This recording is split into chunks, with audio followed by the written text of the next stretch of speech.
Some people do, if you choose to waive. It's an option.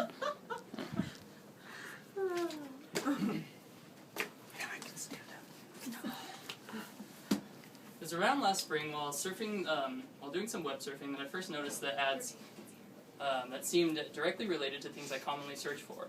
After a little research, I found that companies are now editing their privacy policy and information in order to allow them to digitally monitor your activities and direct their advertisements at you appropriately. While this may not seem like an immediate threat to your privacy or security, it is pushing the envelope or rights of confidentiality and open the door for bills such as CISPA and SOPA, which in turn would have an unknown and lasting effect on our basic liberties. CISPA was originally introduced in November of 2011 and rejected by Congress. It was then reintroduced early this year, giving rise to concern that we may never see the end of these repeated attempts to push through a cybersecurity bill. Officially known as H.R. 3523, the bill is a repeated attempt by Congress of chipping away at our freedoms under the guise of national security, and it is my goal to raise awareness of how it will affect the everyday internet surfer and how to promote anti-legislative activism in order to oppose this and future encroaching legislative threats. So what exactly is CISPA? CISPA's authors' intentions would allow for voluntary information sharing between private companies and the government in the event of a cyber attack. If the government detects a cyber attack that might take down Facebook or Google, for example, they could notify these companies. At the same time, Facebook or Google can inform the government if they notice any unusual activity on their networks that might suggest a cyber attack.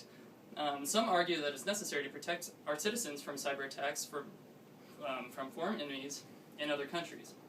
But others would argue that it would allow them to hand over users' private information and the government due to vague loopholes in the bill. According to an article on CNET.com, CISPA would formally grant the NSA or Homeland Security any additional surveillance authority, but it would usher in a new era of information sharing between companies and government agencies with limited oversight and privacy safeguards.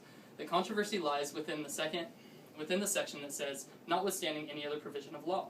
Companies may share information with any other entity, including the federal government. It doesn't, however, require them to do so. By including the words notwithstanding, they intend to make CISPA trump all existing federal and state civil and criminal laws. Next, let's take a look at how will this affect you, the everyday internet junkie. The real problem is that the bill is so vague overall that it leaves little room for oversight of the companies who would essentially collect and use cyber intelligence information in whatever manner they please. Have you ever visited an anti-patriotic website, even on accident? Accidents happen every day where someone is taken to a website they didn't intend to go to. No worries, just delete your history. No one's the wiser, right? Wrong. This bill allows your internet service provider, ISP, such as Cable One or CenturyLink, or even your phone companies, such as Verizon or AT&T, to not only monitor, but share any website or online activity in which you may be involved. Even if it's actually your perverted uncle watching an adult film, your name is the one on the bill, thus you are by default the perpetrator. On top of all that, they would have immunity from being indicted on the grounds of violating our Fourth Amendment right by sharing private information. So to summarize, why should we be concerned about CISPA? CISPAsback.com lists 5 reasons that are the main concerns. It lets the government spy on you without a warrant. It makes it so you can't even find out if you have been spied on. It prevents those companies from being sued when they take illegal action with your information. It allows corporations to cyber attack each other and individuals outside of the law. It makes privacy policy on the web a moot point and violates the Fourth Amendment. Finally, I would like to arm you with some potential actions to take against the new war on information. There are obviously many outlets for making your voice heard around the web, but these tools only work if people are getting involved. Electronic petitions have revolutionized the way we oppose legislation and government decisions, allowing us to put petition bills on a website and obtain a large number of petition signatures in a record period of time. Many of these petition sites exist on the web. All you have to do is look around. Petitions are far from our only option, however. Fightforthefuture.org have set up software that automatically searches for your congressperson's phone number by area code. Calling Congress directly is probably the most effective form of activism you can accomplish. They say one call is worth 100 signatures. Finally, raise the awareness of those around you to the potential of all these threats, making sure to spread the word and blow the whistle on these unconstitutional forms of legislation.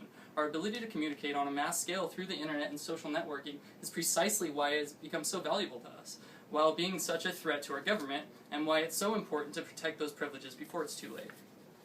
In conclusion, we've learned from history that a lack of involvement and awareness in government meddling can lead to serious and irreversible repercussions, not unlike those in the Patriot Act, which completely strips all of Americans and people worldwide right to habeas corpus, as well as having many other undesirable results. Once again, CISPA fortunately has failed passing through Congress as of the 28th of April due to lack of support by Senator Jay Rockefeller, who holds substantial sway in the Senate, and claimed that the bill lacked privacy protections.